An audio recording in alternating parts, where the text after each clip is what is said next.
right, we're sitting here back in the studio at Mitchell's for Military, and we're joined by Rich Ingram, who actually reached out to us, which I'm really thankful of, and said, hey, guys, love to come on your podcast, and glad that you're here. It turned out to be a perfect timing with you coming into Georgia. You have family that's here, I understand. Yeah, I grew up in LaGrange. Oh, nice. So, yeah, about 45 minutes away from here. Everything worked out.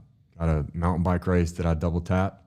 Gonna get into that. So yeah, I'm excited, man. I love this show. Well, I mean, the fact that you actually love the show already is pretty awesome.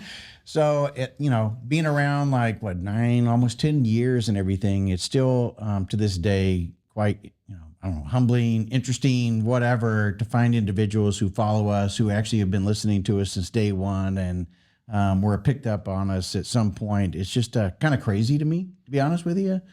I think we always think it's kind of weird. We're just normal people. Like surreal, yeah. No, I bet. My wife actually told me about you. This is I don't know how you say you've been doing this 10 years. 10 years, a few years ago. Yeah. So you guys have grown a lot since then. So yeah, most definitely. Well, we were high-fiving when we were doing like 100 downloads and thought that was just freaking awesome. Nowadays, I try not to look at it. It drives me insane, but I do, and obviously for other reasons and stuff. But it's pretty wild. There was one that y'all did. I don't know if it was last week or the week before, but this guy is stuck in my head, and he was telling a story about when he was saying the Ranger Creed.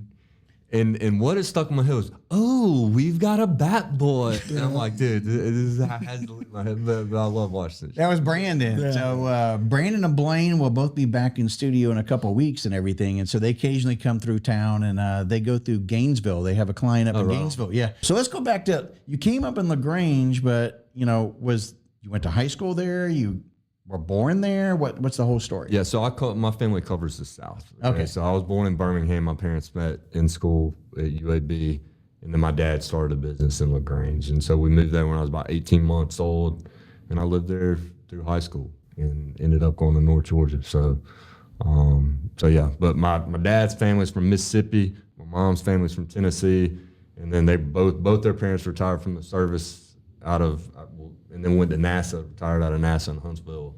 So we got it all covered. Is that why UAB was Huntsville? So UAB's in Birmingham. They we are Alabama fans. They went to Alabama. Sure. And they met at medical school at UAB in Birmingham. Okay. So, yeah. I was going to say it has to be something medical if it's at UAB. Yeah, big hub. Yeah. Yeah. So went to high school and everything. They were former military. You just No, said? so my parents weren't. Both of their fathers were. So Okay. Yeah, my granddad's 96. Wow, he's still living. Still kicking, man. Still kicking. Not in a wheelchair. I just had lunch with him. No way. Yeah, so he still lived in Albertville, Alabama. But he's getting to an age where he falls down, can't get back up. And so my parents moved him to an assisted living facility like right down the road from him. So it's great. But he was back. He was in the Army. He was in the Army Air Corps before it was Air Force. The Air Force. And so I think he went to Germany like right after April 1945. So he was like right on the tail end. What was his MOS at that point? I had no idea. Oh, really? You got to sit down and talk to him. I think he was some kind of airplane technician. But I know, man. You'd really need to get a recorder or something. So my sister did that. She built like an audio book that has like all of these different stories because this guy gets 4 different retirements. He gets military retirement, government. He was a contractor out of NASA, and then World Book. He sold World Book encyclopedias for like 30 years. And now look, that's door to door. He's told me stories about how, I would bring in my soldier. He would have been the equivalent of like an E9. Yeah. It's like you're selling this stuff to your soldiers. And like those, like no wonder your sales are so high. Yeah. Like, I don't want to be put on grass cutting duty. Yeah. Right. That's awesome. But yeah, so it was great going up here. And I went to basic training in Fort Benning. Yeah. And that was one of the shittiest things, man, to be packed on this cattle truck, and you see the interstate sign when you're going to LaGrange or going to the range, and it's like LaGrange, and I'm like, oh, I'm fucking so close. I can't touch it. That's what I'm saying. Like, you were just like the Interstate 185 away from the house. Like, you would just go north on out of the front gate and you're back home. They gave us like an 18-hour pass for Independence Day. I don't know. Went home and partied with boys and showed back up for duty. It's normally what got people in trouble. Yeah. Rich. Yeah, but it didn't get me in trouble. I didn't get caught, so it was good. Well, or a victory drive. That's it. Yeah, good. Big tree drive will get you caught up. So you went to basic in Fort Benning. You went infantry originally then? Mm-hmm. Okay. And OSIT, so after OSIT, did you end up doing anything else like airborne? Did you decide to stick around? Or? No, so my journey was a little messed up. I say messed up. It wasn't a normal path, right? So when I graduated high school, and we'll go back even further. When I was growing up, I didn't really have much direction or like purpose or anything. But I had the energy like I was shot out of a fucking cannon. Okay? And so, drinking and fighting. I was the classic like you belong in the military kid. You know, I even went to youth detention center my senior year. No way. Yeah, and now I was a troublemaker. Like I got arrested for disorder, like just fighting, and my parents knew the people there, and not to say that like they coordinated me getting sent to YDC, but I think they told him like he needs to go to jail. Yeah. And so I did, and honestly, I learned a lot. You went to jail. Wait, you said you did. I did. I went to youth detention center for 90 days. Wow. Yeah, and you know what? I think that was my first taste of being a man. Yeah. There was no help. Yeah. And the dudes that were there, man, I'm gonna tell you, like they've been in this system their entire lives. Like it was, but what it taught me was, man, you got to step into your fucking fear. And I'll never forget. There's because they treat it like military. All those guards are military, right? And so you form up, and when you march, you have like a platoon guide. You have a whatever the guy is out front. They don't carry a guide on or anything. They just walk out front. And one day, and it's the same guy, the guys that like run the block. And one day I just went out there and I stood out like I was marching everybody, and this guy was like, "What the fuck you doing, cracker?" And I was just like, I just said, I was like, I'm gonna walk us back. And he's like, and a guard came up to me. He's like, "Dude, you got some fucking balls." and nothing ever happened. Nothing ever happened. Like, and it was just like, but it led me to believe, like, man, look, people are just full of shit, man. If you want something, go fucking get it. And so I think that's why I say it was my first taste of like becoming an adult. But long story short, when I got done, the judge said, "Look, you can have a bright future. This isn't the end. This will not be on the record. I suggest you go to the University of North." Because I had good grades. So they expunged your record then. Yeah, because I was a juvenile, Yeah. and he said, "Look, you need to look at the University of North Georgia, military program." And so that's how I ended up there. And I went there, and I love the military part, man. Like, but I will tell you, when I got there, because I was a big guy, man. I benched over 300 pounds. Like I was pretty. All the cadet cadre were like, "Hey, dude, how many push-ups can you do? How many?" I'd never heard of a fucking PT test. They're like, "What's your 2-mile run?" I'm like, "I don't fucking know."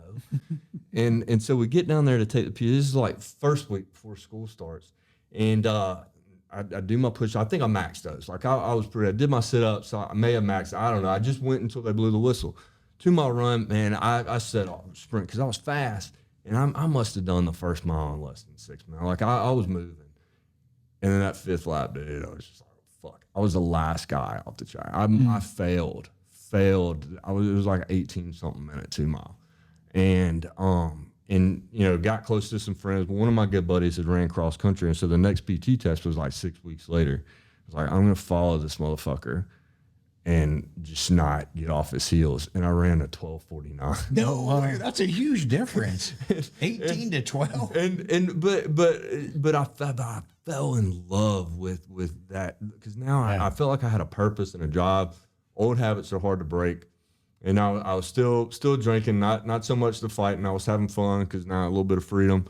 And I was majoring in physics and engineering, so dual major. I wanted to get my physics degree, get my engineering degree down at Tech, and I ended up with a 1.7 GPA in that first semester. And so, and I got in trouble for drinking, not by the cops, but you're not allowed to drink as a cadet if you're underage. And so I got in trouble, and I was like, man, you know, so I quit. I called my dad. I'm like, Dad, I quit. I'm coming home. He's like, no, fuck, you're not. He does not cuss, but he was like, no, you ain't coming home. I'm like, damn, I didn't think that through.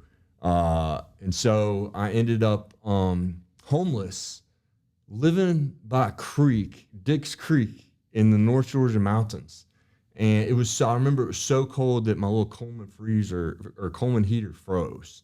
And I'm like, man, I ended up getting a job making $22,000 a year, because I thought that was a lot. That's how they pitched it, like 22 grand. Like, this is fucking a lot. I mean, you know, that wouldn't have been a lot in the Depression, right? And so working 12-hour days, 6 days a week, and I finally just got fed up. Man, I was like brushing my teeth in gas station bathroom sinks. And I was like, this is not who I'm meant to be, you know. And so I went to Recruiter, and I decided that, like, hey, the military is the place for me, but I also wanted to go to college. And so I went to a National Guard recruiter and signed up for the infantry, and I called my dad and I was like, hey, this is in January. I'm like, I'm shipping out in March. I'm going to infantry. And he was like, okay, you can come on. And so, but at that point he said under conditions. And that was the funny part, because the conditions were very strict, man. He was like, look, no drinking. You're in by 7. I had to write down my daily schedule each week. And I had to work out and run every single day. I had to read a book a week and do a book report on it. And he graded it. And it was tough at first, because when you're home and you just got out of high school, all the buddies that didn't go off to college are normally the ones that are still partying, right? And so everybody's calling like, hey man, what are you doing? And I'm like, I'm kind of stuck at the house. I could not have been more prepared. Like I loathed my dad up to that point. But in hindsight, I mean, I couldn't have been more prepared for basic training. Yeah. And then just the discipline of having a schedule and everything. And so I just work off that rigid structure. But yeah, so that's how I ended up going in the military, man. I just fucking fell in love. So you were in the National Guard here in Georgia. I can't remember what's the main 48. brigade? Yeah. 48th Brigade. Yeah, it's got the lightning bolt, I think, right, on the pad? Yeah. So that was it. And I remember when we got orders, it was funny. I remember guys complaining, you know, like their fucking girlfriend and everything. I was the happiest fucking college kid, because it was like, to me, I never signed up for the bonus or the benefits or anything like that. Like I wanted to go to fucking war. Like, guys, like, what are we doing here? And it was just, man. So I was elated, and I didn't fucking like school anyways, you know, let's face it. So that would have been in fall of 2004. We got orders to. So how long from the time that you entered into the National Guard, the 48th, before you actually started the deployment, or at least the train up? It's been about a year and a half, maybe. Okay. Yeah, maybe a year. Yeah. So we started train up January 05. Like, I mean, beginning of the year. So we did train up out of Fort Stewart, and we deployed in May. And it was a joke at first, because the last time the 48th had gotten orders to deploy was in the first Gulf War, and they failed NTC. Oh, I didn't know that they failed NTC. I do remember that. They didn't go. Yeah. No way. They didn't go. Weren't they supposed to be attached to 3rd Brigade or 24th ID, wasn't it, or something like that? Fort Stewart? I have no idea, but yeah, I mean, wow. Because we were the first, because that was at the beginning of the war, and that was, I think, before Rumsfeld put the National Guard in the R4 Gen cycle. So Georgia was one of the first National Guard brigades to go. Yeah. And I don't know if it was a test or what, to see how that cycle would go with the implementation or whatnot. But NTC was a good time. Like I learned a pretty good bit, and so I was at that point I was in the cab. Like, they moved me to cab, because when I initially signed up, so let me go back. When I initially signed up, I was in the Alabama infantry. When I started here in Georgia, it just made sense for me to transfer to Georgia, because I was I was in Georgia. But since I was in LaGrange, the closest unit was in Auburn, I think, where I signed up.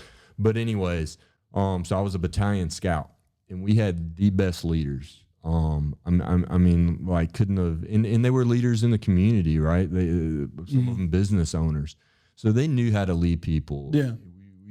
And many of them were prior active duty service. So I couldn't have been more fortunate of learning leadership lessons than being with that platoon. Did you get Bravo or Mike out of OSIT? 11 Bravo or 11? It was 11 Bravo. Okay. Yeah. I was just What curious is because Mike? Mike is mechanized. Mechanized infantryman. So some of the guys came in, they didn't know that they were going to get the Mike series. They thought they were going to get the Bravo or Charlie, and they ended up getting Mikes because they went through a mechanized period there. So that time frame, I was trying to remember if they were still doing that when you came out.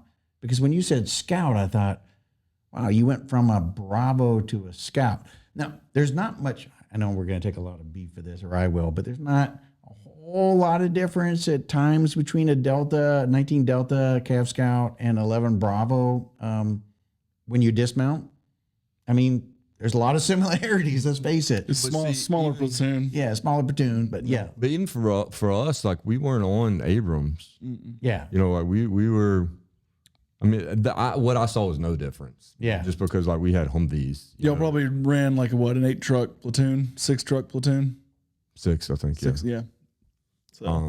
And so, I mean, it was the same. And being, you know, like, I don't know, we didn't have the weapon systems, probably not, that the infantry had. But at least when we were in Iraq. But I remember I'd never even seen a Bradley, because the 2 days we were supposed to have Bradley training, there were thunderstorms down at Fort Benning. And so they made us do that duck squat where, you know, you're just watching everybody else and they're falling over like you're a fucking pussy. And, you know, and you're just trying to see who can outlast it. And so, yeah, we didn't even get to drive them, so whatever. So when you where did you end up deploying? Where did you go first in 2005? So Iraq. So we were in Mahmudiya, Yusufia, Ludafia area. We called it the Triangle of Death, I think is what it was termed back then, just southwest of Baghdad. And it was real, you know, and I think when I got there, I was 21. And yeah, I mean, we got mortared, I think the second or third day we were there. Yeah. And that was a wake-up call, because one of those hit like 2 tents away from mine, and you just hear screams. And we were the QRF for that period, so we'd switch out between what we were doing, QRF, and then, you know, doing actual like reconnaissance stuff. And so everybody knew, like, when we were in the bunker, like when the all clear, like, we had to go get these guys, because we had the directional, whatever that system's called, where like you can track the coordinates from origin. And I remember we ran back, got our shit, took off to the Humvees, running by this just mangled fucking tent with blood on the sand, blood on the tent, and man, that was our first mission outside the wire, was going to get these guys. And and after everything that these 19, 20, 21-year-old kids just saw, we got in our vehicles, and I will never forget these words. All I hear on the radio is Ingram, take point. And like, that's one of the happiest moments of my life, you know, because you work for that, right? Yeah. Like you, and so that meant a lot to me, that I was trusted. It was our first patrol, and we caught 2 guys. I don't know if they fucking did it, but it's like, hey, why are you hanging out right here? You know? And just heart beating out of my child. I remember when I saw them, but everybody just executed flawlessly after everything that they just saw. And I remember when I got back to the vehicle, like, I almost fell asleep just because that adrenaline had been pumping for so long. But you know, it goes back to what I think you had a sergeant major from Ranger Battalion at one point, and he said, you know, you can either train so you get it right, or train so you can't get it wrong. And I think that's what our leadership did, is that they trained us well to where we could operate under a stressful environment, and everybody did a great job. So, but it was definitely a wake up call in that area. It was hot. Where were you guys attached? Who were you attached to, I should say? So we were under 3rd ID. 3rd ID, okay. Yeah. That's what I figured. I thought always that this unit was attached to 3rd ID or 24th ID at that time. Yeah. either or. I think Third ID actually broke the berm in Kuwait and came in, right? That was part. They were part of the because invasion. it was. I forgot the general's name that ended up becoming the Joint Chiefs, but didn't he lead that? McChrystal, the division commander. McChrystal, who was it? I don't remember. But yeah, I'm pretty sure it was Third ID. Yeah. Yeah, things were pretty bad at that time frame in 2005. Yeah, it was. But man, it was fun. I remember my platoon sergeant would walk in. He'd walk in the tent, and because obviously he had a mission for us, and look up and be like, "Don't worry about it, I got you. You're on it." And man, that guy. The only thing, like I said, I had found my purpose, just everything. And that guy, the only thing he had to worry about me was if I slept and if I had enough food, because like I was fucking, my shit was ready. If I wasn't fucking sleeping, I was cleaning my fucking gun, like I was ready to roll. Yeah. And I had the time of my life. It really was a great experience. How long did you end up spending over there? So I got injured on July 20th. So it was not even 3 months. So talk about that. What happened? So we're on. I think we were on a patrol in between Ludafia and Mahmudia, and so it was just a 4-vehicle Humvee patrol. This is before we had NRAPs. We did have up armored Humvees, and so I was the rear gunner on this patrol, and I remember being on the 50 and just like because every moment you're just like, oh my god, like I'm living this. This is awesome, and out of nowhere, I heard it go off, and we're trained to like drop down, try and grab the radio mount, and so because we went into it, threw us into the air and then into a roll, and I never even felt my arm because as a gunner, like I'm just standing up there, and so I dropped down, I tried to grab the mount, and I remember saying to myself, "Lights out, say a prayer," and it was like everything else was silent because I knew I was gonna. We had a gunner in a rollover at Fort Stewart, he died. It was like. Gunners just don't survive that. And but I remember when I hit the ground, like it was almost like it was surreal. And so when I looked up, my driver was now in the truck commander seat, unconscious, and I went to move towards him, and that's when I felt pain in my arm. And I had not felt any pain up to that point. And I remember feeling from the brake, and my hand just hit nothing. And when I looked down, I just see my mangled arm lying on the ground, connected by a piece of flesh no bigger than a pinky. And so now I'm back into like fight or flight mode, and so I just fucking picked my arm up and ran with it and started kicking the Humvee door, and he came to, and he's just like, I'm like, tourniquet. And so he put a tourniquet on me, and he saved my life. And so it's a spot split. He had just joined like a couple weeks earlier. But again, another flawless action, man. Like we had these, like everybody had their own tourniquet in their pocket. He grabbed my tourniquet like he was supposed to, like he knew exactly where to go with it. Like I didn't have to walk him through anything.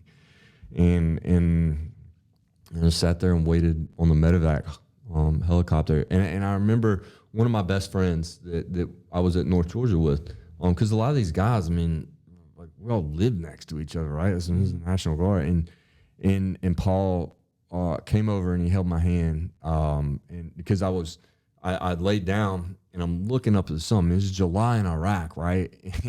and he's like, "Don't close your eyes, dude. Don't close your eyes." I was like, "Dude, it's 115 degrees and I'm staring at the sun like I'm fucking closing my eyes." And he was like, "Just hold my hand then." And I was like, "All right, I'll hold your hand." And I remember they put me on a stretcher when the helicopter came. They put me on the helicopter, and I remember him leaning over and yelling. He's got problems. He's like, "You're gonna be all right, man. I'll see you soon." And he was killed a month later. And just a hell of a fucking dude. But I stabilized well, and I arrived at DC 2 days later at Walter Reed. Was it an ambush or just the IED? IED. Some of the guys said, like my mind obviously wasn't in the game once that had happened, but some of the guys said we had some small arms fire, but we weren't in a gunfight. So it was, they just set up a perimeter and that was it. So Kyle, was it something very similar to? Ours wasn't a complex ambush. It was just a big ass IED in the road. Yeah, but the surreal part where you can kind of hear everything and you don't hear the noise, you feel it. Right. It goes from not dusty to dusty, and then it's over, right? And then you're kind of doing inventory. Yeah. And that's truly the scariest part. That was the scariest part for me, was like doing inventory and wait, I'm here. Okay, where's everybody else? And then coming to on a bird, a little bit later, and like, okay. So you were out. Yeah, I was up screaming for screaming for my weapon, and my weapon was in the road. My machine gun was in the road, and I had screaming for ammo, and my ammo was strapped to me on my chest, and yeah. But everyone said I got up and was moving around, and then went over to where everybody else was and just like passed out. Just blood. Yeah, I had a little bleeding from the ear, traumatic brain injury. Yeah. So it was, No TBI, or do they test for TBI for you? I mean, 05, they probably weren't even testing for TBI unless you had like an active head wound.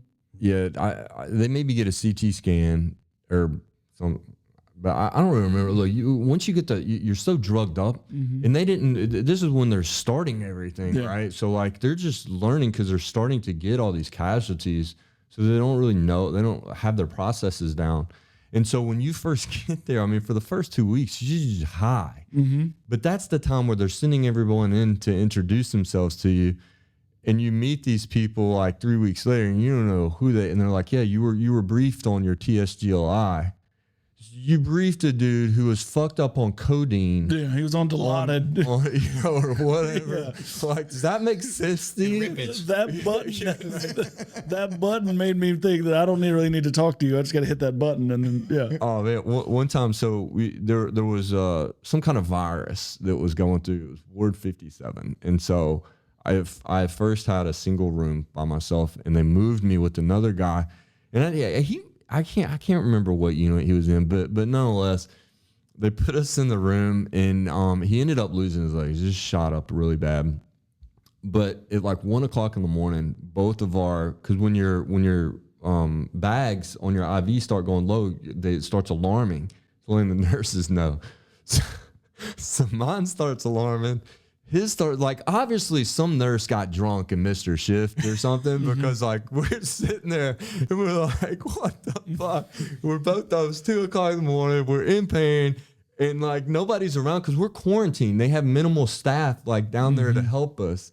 And we both just started laughing. We're like, what situation are we in right now? But it was so cool to find like some positivity and to be able to share the pain with somebody else. So I hope that guy's all right. I'm not sure. You never stayed in contact or anything? No, because we were only in the same room for like a couple of days. Once once that quarantine was over, they moved us around. So. They ended up sending you to Germany after that, or? Well, so I was in Baghdad. Baghdad's where they did the initial operation.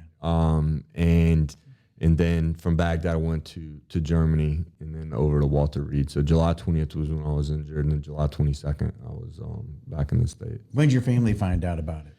How soon? Very quickly. I want to say my mom was either there when I arrived or within the first couple on Walter Reed. Yeah. And so that is a really cool story, because when she got there, when I arrived, again, you're on drugs, she had my fly rod. And so you got like, to put in perspective, fly fishing for me had been like a sanctuary. I mean, I used to skip school for like 3 days. It's probably why my GPA was so shitty. And just go fly fishing, and it'll take a Coleman stove and some eggs, and that was it, man. It was just like, it was my jam. And but the military, what I found in the military was purpose and direction. Like it had become my entire life. I mean, I didn't have a dog. I didn't have a girlfriend. I mean, it was like, that was it, and now it's gone. And so now she brings this fly rod, another part of me, really, and I'm like, what the fuck am I gonna do with that? I have one hand, and she didn't know, and I was probably rough to her about it, right? Just because she was just trying to be kind. But my cousin came to visit like a week or two later, and he's holding the rod in my hotel room or in my hospital room. He's like, dude, let's take this thing outside, And I just like laughed at him because I'm connected to an IV tree with a wound vac. I have like 3, 2, you got the nerve thing, the nerve block, whatever it is. And I was like, fuck it, man. Yeah, let's go. And so we went out and I remember just watching him cast. I was like, oh my God, looks amazing. And he handed it to me and I broke down in tears because I couldn't do it. And it confirmed what I thought. Another part of me is gone. And he came over and he put his arm around me and was like, look, man, like we're not leaving until we get this. And so he handed it back to me, and I just kept going. I kept going, and I started thinking creatively, and I figured out how to strip line using my teeth, and I could cast with 2 fingers. And I almost started crying again because I got it, and it just kind of it changed everything, and it was kind of like mom's the best, man, like because my mom's was saying like life doesn't have to change for you, yeah, And so, yeah, that was a moment I'll never forget. And that opened up my perspective on everything and what I was going to do from that point on. How was it for each individual time that you found a limitation? Or did you even assume limitations at that point? I don't think I really did. Because in being so young, I will say I think that I'd adopted a pretty mature mindset about it. Like looking back, this is this fucking situation, and there's only one way out of this. Yeah, and so it was really just more of like, hey, this is just another challenge, and so I had a pretty good attitude about it. I remember when the first time that I went to see the physical therapist, my mom was there with me. And so they put me on a treadmill to just walk. And I'd from this failed PT test, I'd actually become a pretty decent runner. And so I ran, and I don't know how long, I've been in the hospital for 2 weeks. And so they put me on a treadmill to walk, and my mom goes to talk to the physical therapist, and I'm just like, man, fuck this. And I hit this thing up, and dude, I must be going at like 10 plus miles an hour because somebody come over and unplugged the machine and was like, what the fuck? And Kyla's the PT's name. She was like, what are you? Somebody just came over and said, I think your patient is sprinting on the treadmill. And so they actually said that I didn't need PT. They were like, look, you need to go.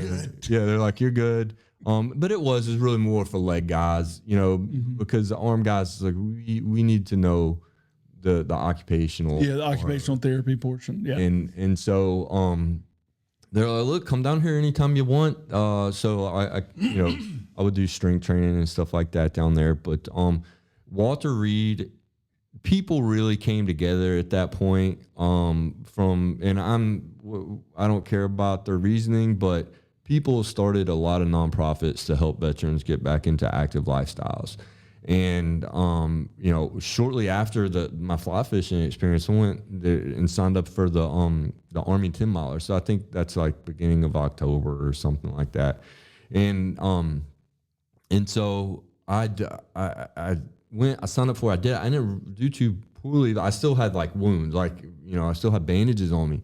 And I didn't do poorly, and so that following week, there was a guy on the prosthetics side, and he was like, hey, man, you ran an okay time. Do you want to be on my triathlon team? And I'm like, I didn't really even know what it was, really, because I just saw, you hear, like, athlon, you think Bruce Jenner, like, throwing spears. But, he told me, and I was like, man, look, I kind of laughed at him. He was just like, I'm going to either swim in circles or sink, and riding bikes to me was like something you did to your buddy's house when you're 12. I was like that. I don't know, but fuck it, I'm in.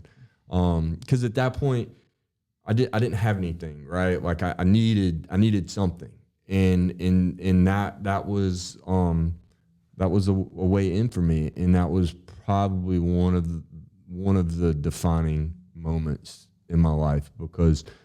Challenge Athletes Foundation is the name of the organization. And so they said this is when they were setting up what's called Operation Rebound. It was for wounded warriors to transition back into the military or transition back into normal lifestyles. And so, man, I mean, like, I'm gonna tell you, I was a shitty swimmer. And it was a funny story though. The first thing I did was I went and got a Speedo because I didn't know anything about swimming. Nothing, you know, like, and so I'm like, okay, what do I need to start training for this? Obviously a bike, and they got me a bike. And I was like, all right, you know, I need to go fast. I need a fucking Speedo. I needed to learn how to swim first, which whatever. I knew how to swim, but not with one arm.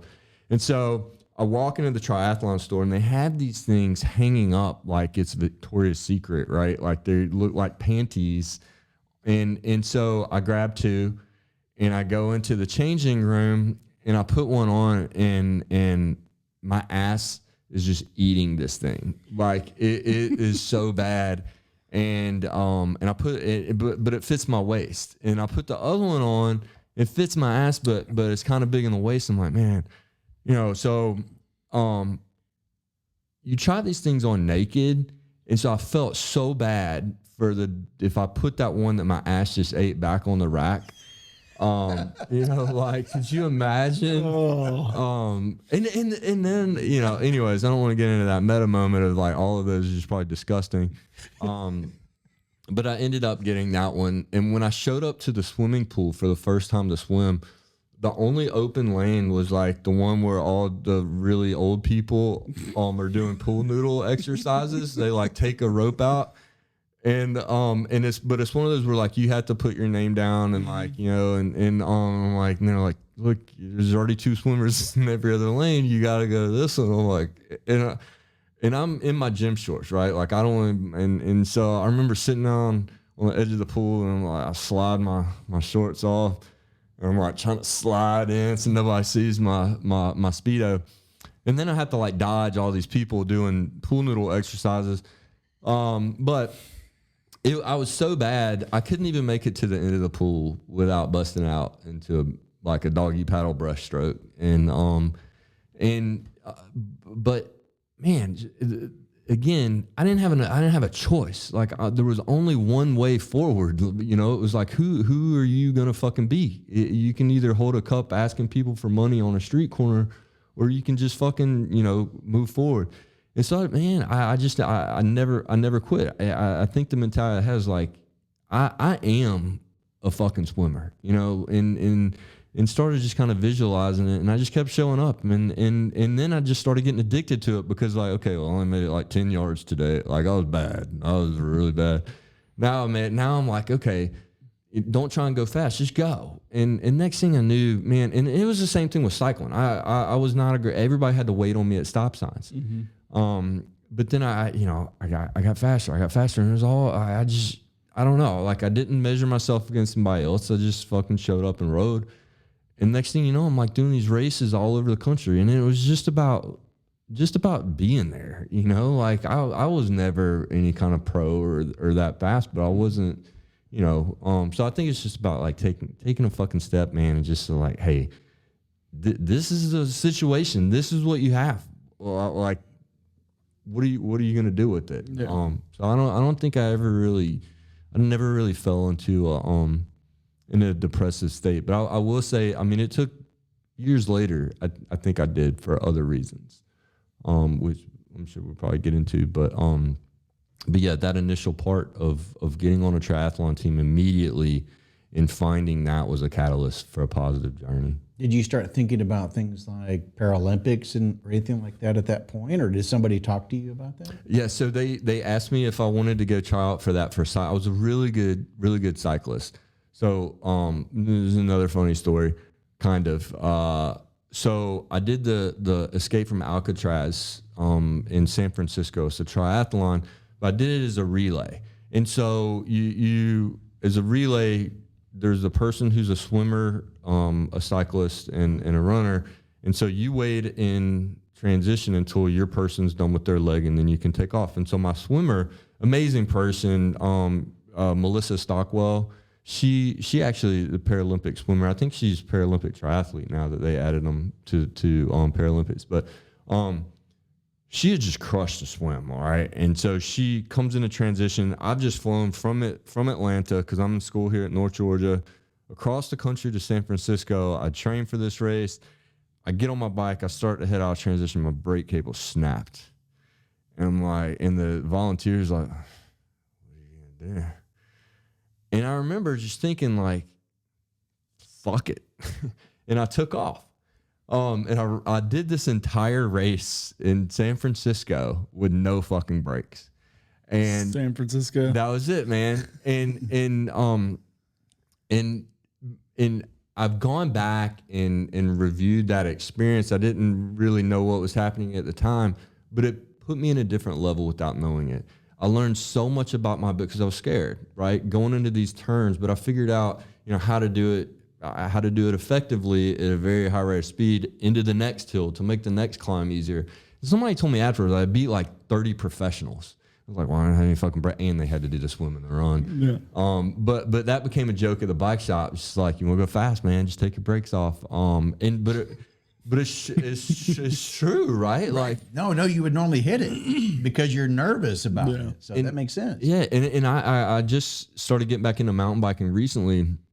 And in technical stuff, a lot of it, the faster you go, the better that is for you, right? So if you're about to come off a drop off, if you go faster and just lift up a little bit, man, you just kind of like fucking.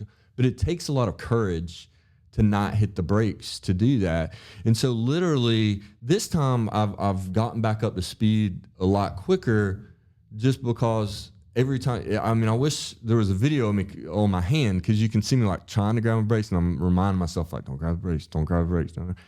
And it's just amazing what they'll do, when you just fucking jump into it, and go. But yeah, so that was the San Francisco experience. What year was that?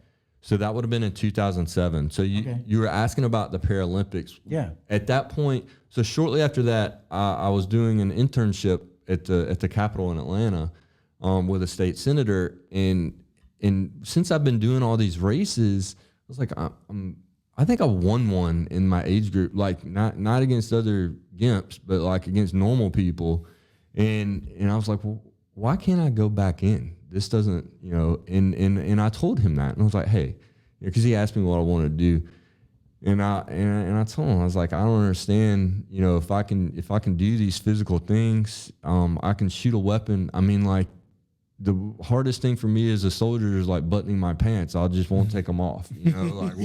Like how hard is that?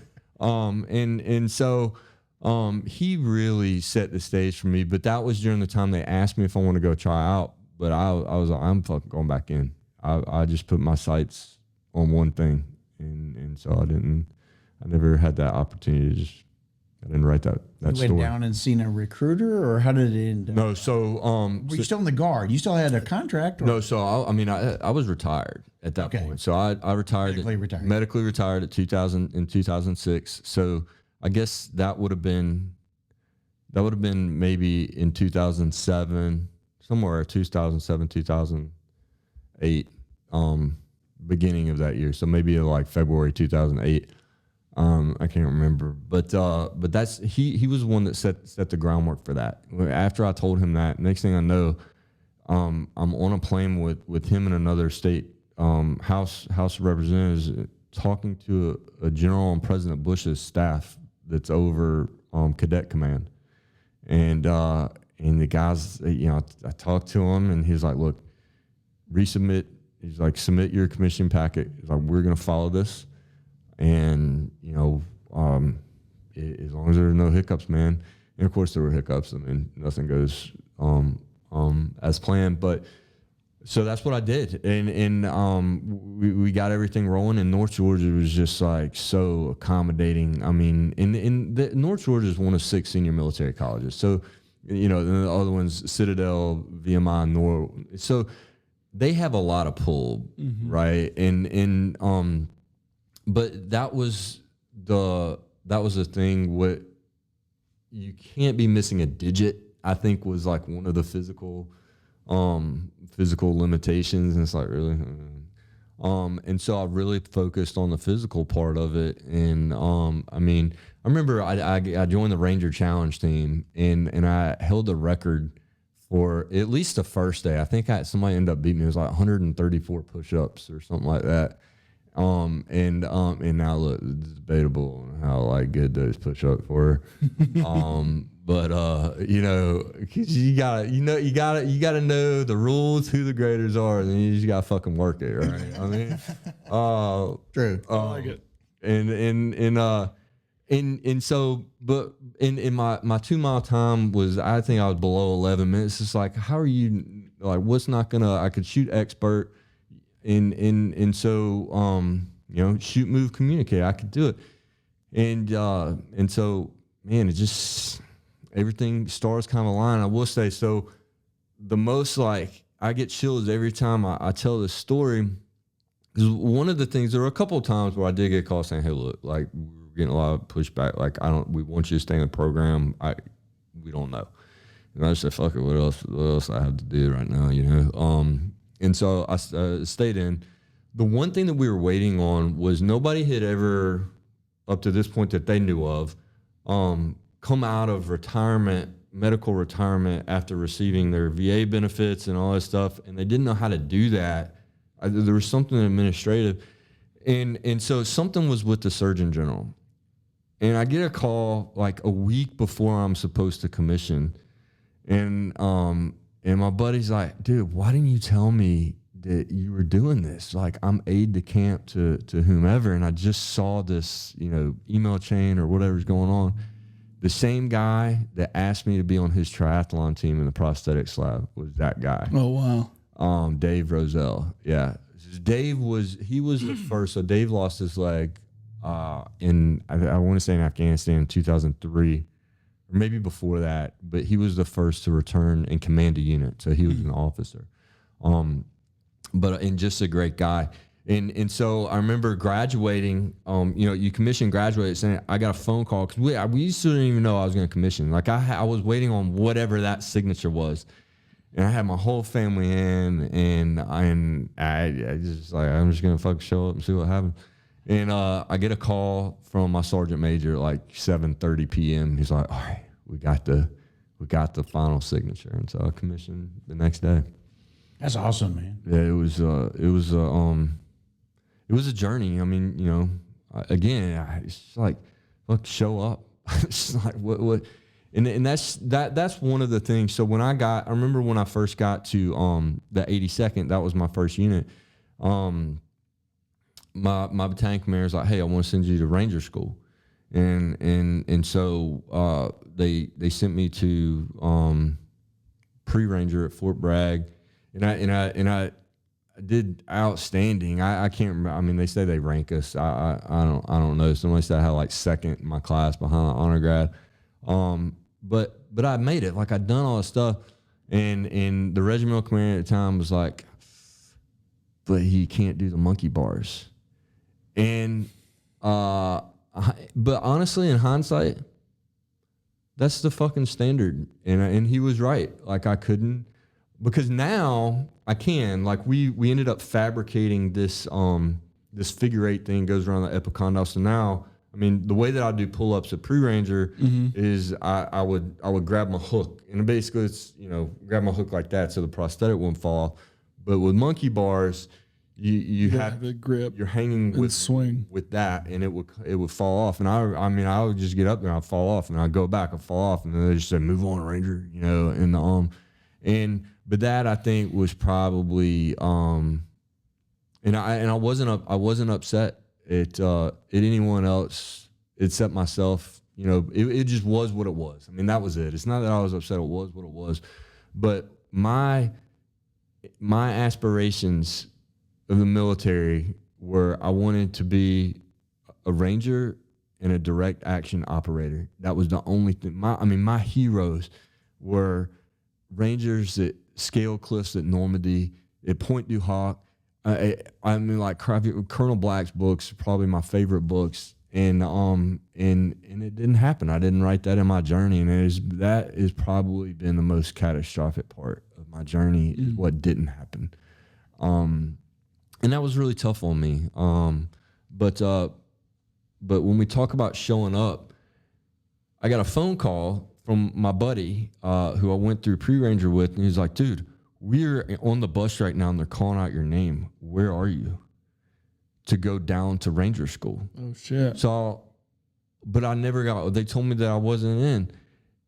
And forever, it is always haunts me like, I should have just showed up to that fucking bus and showed up and let them tell me like, and I failed to do that. But that was the first time that I got a recruiter came to North Georgia, gave me a RIP contract and said, get your commander to sign this.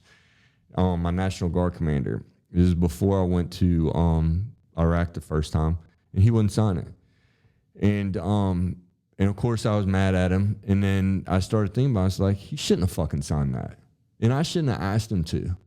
I was a part of the fucking unit, and that wasn't fair to me to put him in the situation. He did the right thing. You don't bounce on your people, for the sake of selfishness. But anyways, it wasn't part of my journey, and I think that really hurt me, But moving forward, it has been a very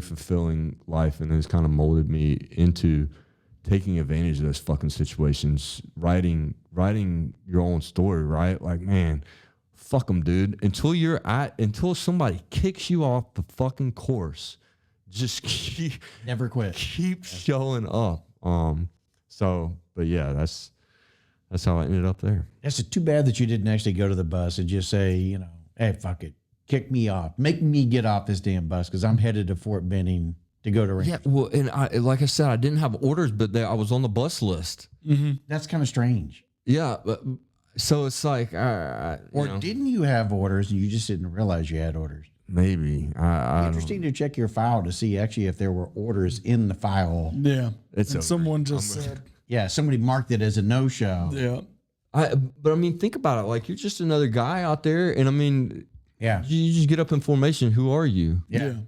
Did you end up going to airborne school or anything too? No, so same thing. So that was one of the reasons the regimental commander wouldn't let me in.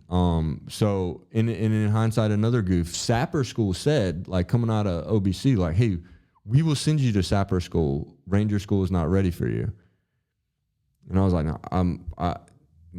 they're gonna send me to Ranger school when I get to my unit, because I talked to them. And dude, why didn't you? If you make it through sapper school, they're gonna send you to Ranger school, right? And it's like, God, man, just decision. So they sent me down to airborne school because the regimental commander was like, hey, look, if he can pass that. And so one of the things that I had trouble with, because I didn't know, like, a lot of stuff. When you show up, man, you just gotta be prepared. And that's another thing I get. Like, I there was one thing that, like, I couldn't do, but I could have fabricated. And that was it. And they were like, well, and I respect that, because the whole time during this, that I get asked, like, oh, what do you think about amputees doing extra? If they can meet a standard, yeah. And I mean, the fact was, like, when I went down there, I couldn't meet a fucking standard. Yeah, that was it. What was the load that you were talking about that you hit at some point? When did that happen? That started happening towards the latter part of being in the military. Like, I saw that what I wanted to happen and where I wanted my career to go just not panning out how I wanted to. After my last deployment to Afghanistan, I guess that would have been 2012. So I'd torn my hamstring. I was ice skating and tore my hamstring.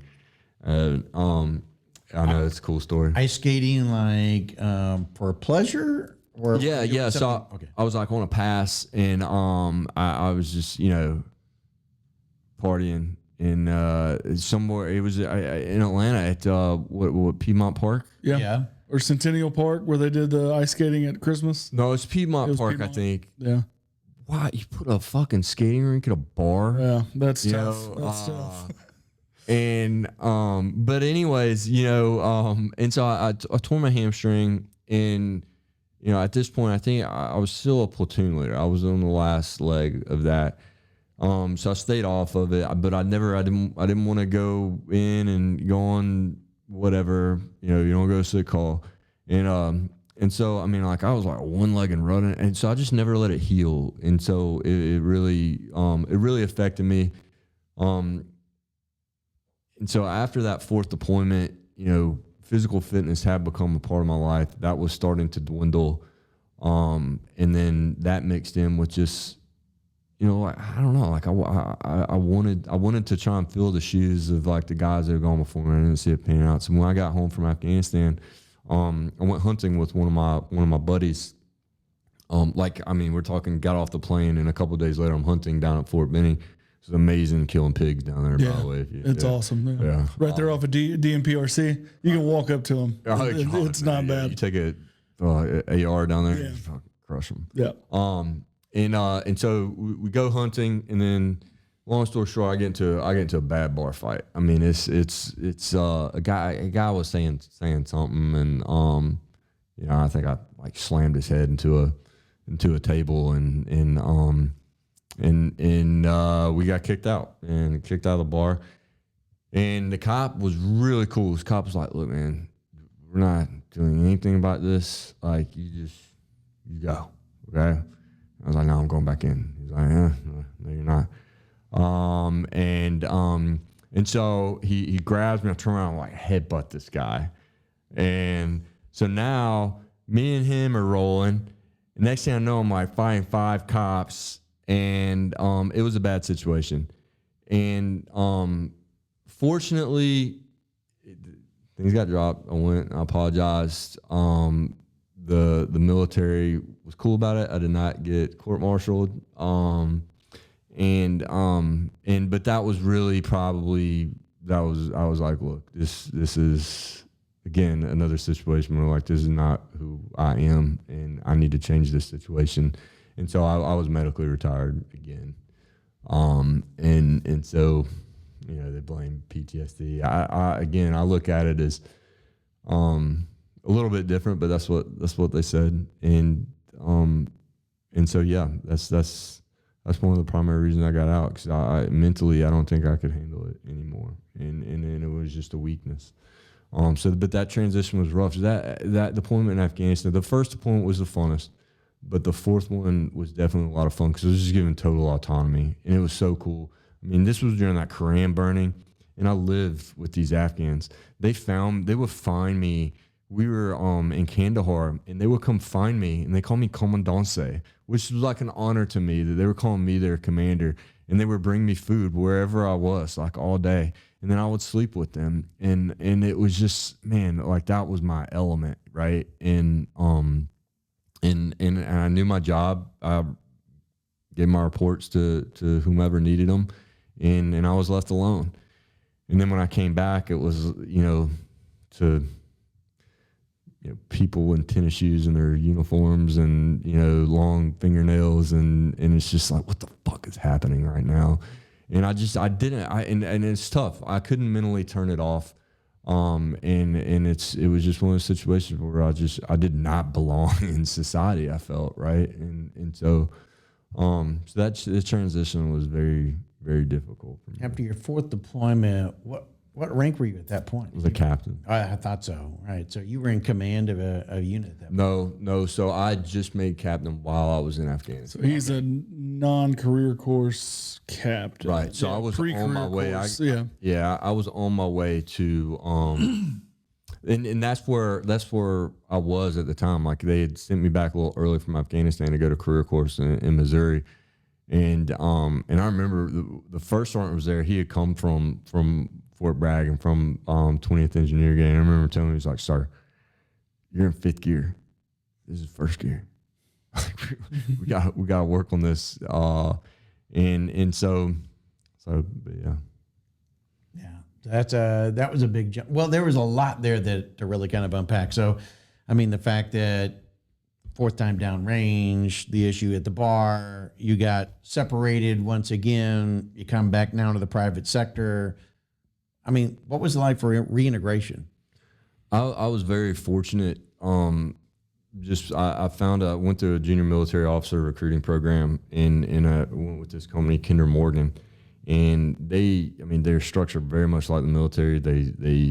I put everything I had into that. I mean, again, Even though I was older at this point in time, I didn't have a girlfriend. I didn't have an animal. Matter of fact, my parents took my dog because I deployed so much. After the second deployment, they were like, "Hey, you're not getting the dog back." And I was like, "I get it." And so I put everything I had into that job, and it was amazing, and I loved it. There was still a void there, because you can the only thing you can fill a gap with is being comfortable in your own skin. That's the only way to truly, finding your purpose. And so there was still a gap there, but being in the position I was in, I had a lot of autonomy to. I worked. I was six days, sometimes 7 days, if I wanted to, just go in, and they didn't care when I left. Showed up before everybody, left after everybody, and but when I met my fiance, when I got engaged, my ex-wife now, she was like, "Look, and I was making good money." She was like, "You work 7 days a week and you get a salary like this. I'm not going to be able to handle this." And I was like, "Yeah, you're right." And so I gave sales a shot, and so I didn't really know what I was going to do. Tried real estate, I opened up an insurance agency and did like, I'm a process oriented, so I could set up the processes and like work the leads, and I could, like, I didn't like doing it. Like, I really, after a couple of years, I was like, I want to cut my right arm off, right? It's selling insurance is just not my, like, when you come from this to selling insurance, but I started. That's when I finally decided, like, I have to get back into physical fitness, because during that time I was wrestling with my little cousin and just ended up like shredding a ligament in my ankle. And so I was gaining weight, and I hadn't run, and that was one of the things that had really been absent from my life as well. And so I'm selling insurance, and my daughter calls the couch my bed. And I'm like, this is not happening, like, I'm setting a poor example for my children. And so I like, I'm going to fucking run again. So I just started walking daily, and then I just started running daily. And next thing you know, I'm running several times a week. And a few months later, I'm on the entrance list to an ultramarathon. And, but during that time, I think I really found my purpose, and that changed everything for me. I started finding, being comfortable in my own skin, because running physical fitness is, I think, been able to maintain my emotional stability, but that's still not enough.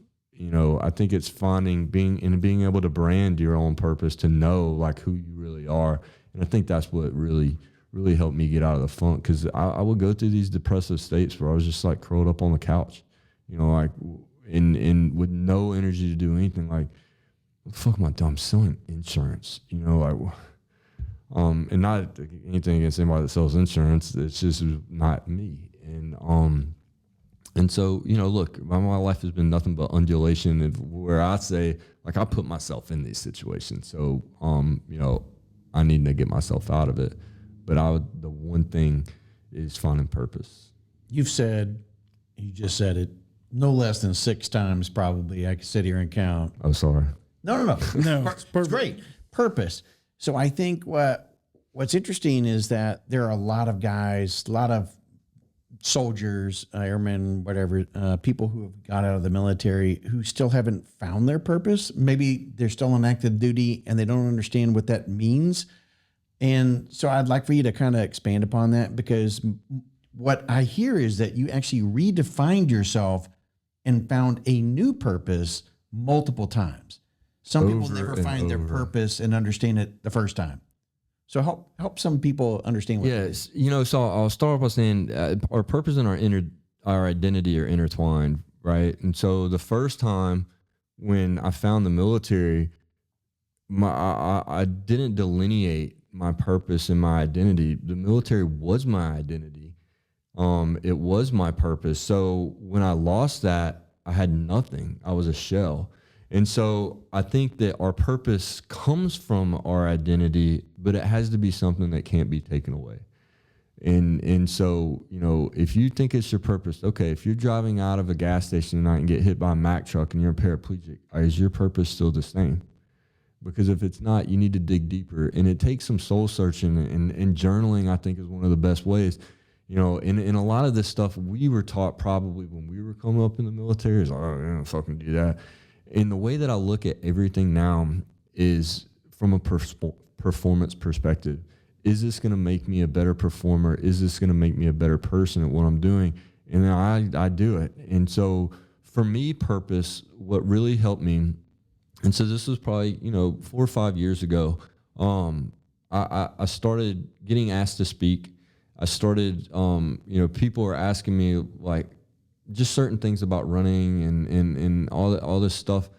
And I'm like, man, that's really cool. Like, I'm motivating other people. And it made me look back on, because I was getting asked to speak when I was younger, right after my first deployment. And they were putting it in the limelight. They wanted me to be the MC of a parade in Dahlonega.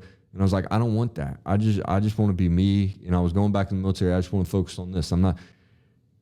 And so I was thinking I wasn't being selfish, but I was being selfish, because other people, if I can inspire other people, people aren't going to remember my name, but they'll remember how you made them feel. Mm-hmm. And so that's the purpose that I found now, is like, I take joy in, because I have been a selfish person, but I take joy in inspiring other people, and I get to do what I want. And so I get to help other people at the same time.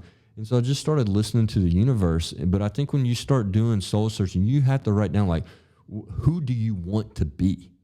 That's what you have to start with. Like, where do you see yourself? And then you have to set up a structure to actually get there and do those things. But when you start looking at your identity, okay, what part of this identity cannot be taken away? And I call it peeling back the onion. You know, like, okay, why do you like to do that? Why do you like to do this? And when you start looking at it, is when you are in a very tough situation, you know, think of a prisoner of war. What would make you wake up every morning to know that you're going to be okay? You know, or you're in a 100-mile ultramarathon and you start going blind. Why are you going to keep pushing through? And so in those situations, some of those other, I call mini purposes. That way, when you're in those situations, you have something to go back on. But purpose is the real motivator, right? Because willpower is a function of the brain, right? Like, same part of your brain that's responsible for judgment and decision making is depleted throughout the day. So if without purpose, your willpower is just horseshit, really, if you think about it. And so that's where I think how you have to come up with that purpose is look at your identity and start, why do I do this? And is it on path with who I want to be? Yeah, love it.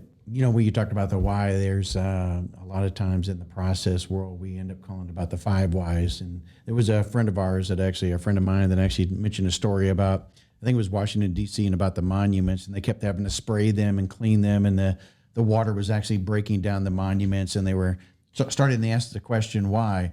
And so they thought, well, the reason why is because, you know, we got birds that sit on it and they poop, and then the acid and all the whole thing.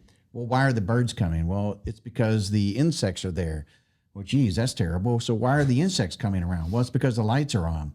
Well, why are the lights on? You know, so they still end up going back and back and back. And so what you're saying really is do that to yourself.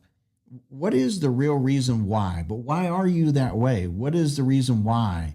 And dig deep into your soul and to really find out what's the direction, what's motivating you, where it is that you want to go, what's your passion, what's that purpose? Yeah, 100%. So like for me, I look at it as having hierarchical purposes for me. When I was running Leadville last year and I was at a point of I was in a lot of pain, you know, I thought about setting an example for my children. And the purpose there is that I will not allow them to grow up in an environment where they can't see their father giving it everything I had. You know, it's like, you either carry me off this motherfucker or I'm finishing. And so it's just setting the example for them. So that's one of my purposes, but it's tied into my other purpose is I want to set the example or be an inspirational, motivational example for everybody to show people what it's capable of. My life, I mean, I've been to YDC. I mean, I pretty much got myself kicked out of the Army, which, you know, technically it didn't happen, but, you know, it was a tough point in my life. And so I want to save as many people as I can from that experience. If we can start with our purpose right now and really dig deep into that, if you start there, then you can figure out, like, what are the things that you need to do right now to be who you want to become. And that purpose is what's going to be the motivation to get you there. You know, so that's why, you know, when we talk about transitioning, and I mean, look, transitioning from the military is one of the toughest things, just because it's a 24-hour job. You're running a gun and you're in 5th gear, and now it's like, I'm selling insurance, you know. But also, I mean, for civilians as well, when they transition into different roles, I mean, it's difficult. But yeah, that's how I look at it. I look at that as part of my purpose. Is like, dude, I've been through a lot of pain, and other people, it's not that hard. I remember Sergeant Major Byron Barron. He was, you know him? No, I don't think so. I think he was a Sergeant Major of 5th Battalion when I was in college. So it was maybe 2005, 2006. So he'd always say, you can either be a smart ranger or a dumb ranger or something like that. What's it gonna be? And he'd always flick you off.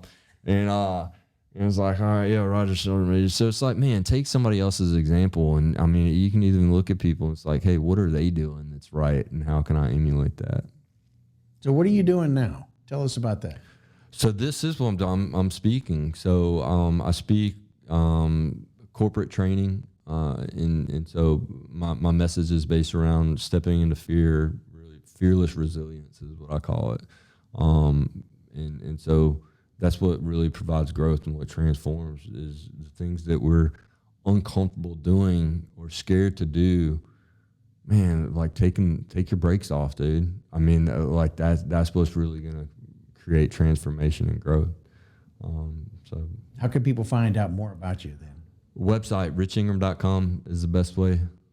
Yeah. So cycling is still your what's next? hobby. You said something about Leadville coming up. What do you got next?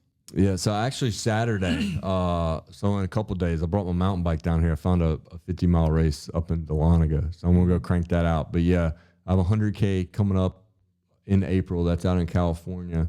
And then the Lead Challenge. So the Lead Challenge is in Leadville, Colorado. And so in June, you have a marathon. So you run up basically a half marathon to Mosquito Pass, which is about 13,000 feet. 'Cause that's what makes these things tough. Is, you know, Leadville is at 10,000 feet.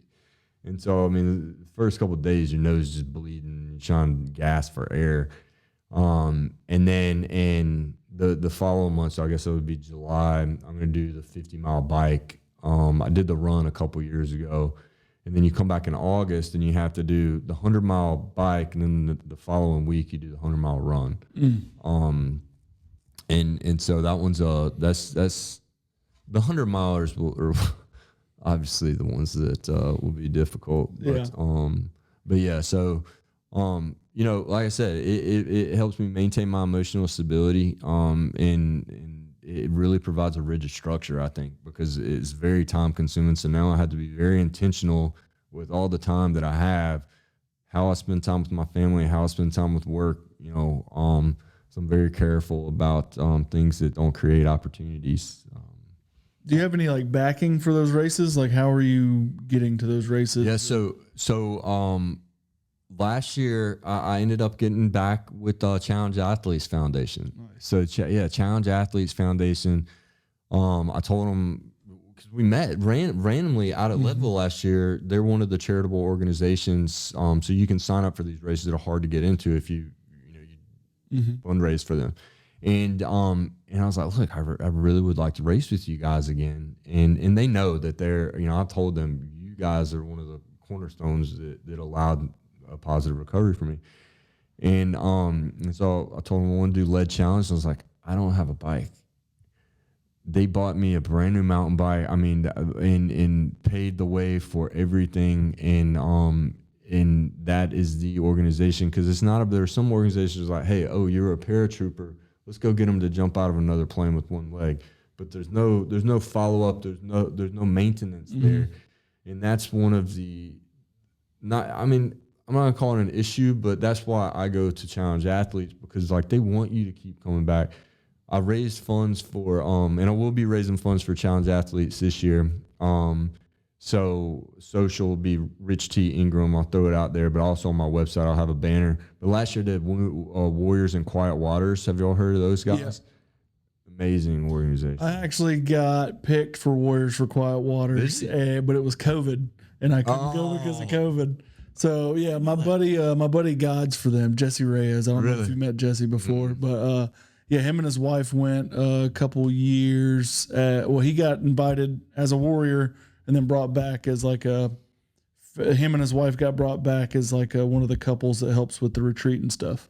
Yes. Okay. So they in the part of the alumni. Mm-hmm. That's why I love them. So because one, they start with fly fishing, which I just think that when I say spiritual, I don't mean godlike, but for me that is a spiritual place. I mean, everything about it. When I see a fly line, I just like, man, And so I think that that's beautiful, but the way that they do it is, it's not like they just take you out there and they leave you. They set up an alumni program. You're part of a cohort.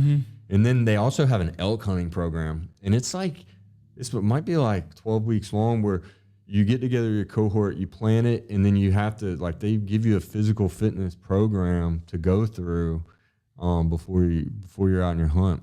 And so they got a lot of good stuff going on. Well, I'm glad that you were able to find all these different passions and purposes throughout your life, and helping others in order to find it as well. And hopefully others will reach out to you for just those methods of how you found it, quite honestly, because I think people struggle a lot within their life. A lot of us don't find out until we're 30, 40 years old that our purpose is something, because we're too dumb along the way to realize that we probably had multiple already and we just weren't focused on them. So hopefully they reach out to you and get some assistance on there. But Rich, I'm glad I'm glad you reached out to me. And then secondly, I'm glad the stars aligned and you were in town and you found a bike race and the whole thing to be able to go do it. And you were able to come in studio here, man. Really appreciate it. Thank y'all for having me. I appreciate it. And we want to check in with you after the races this summer. So next time you're in LaGrange, the end of the summer, we want to know about it. Yeah. All right, right on. Maybe come back in studio. Yeah. Yeah, absolutely. I actually might be doing a thing on Veterans Day down in LaGrange. So cool. We'll take you up on to it. come back. So, yeah.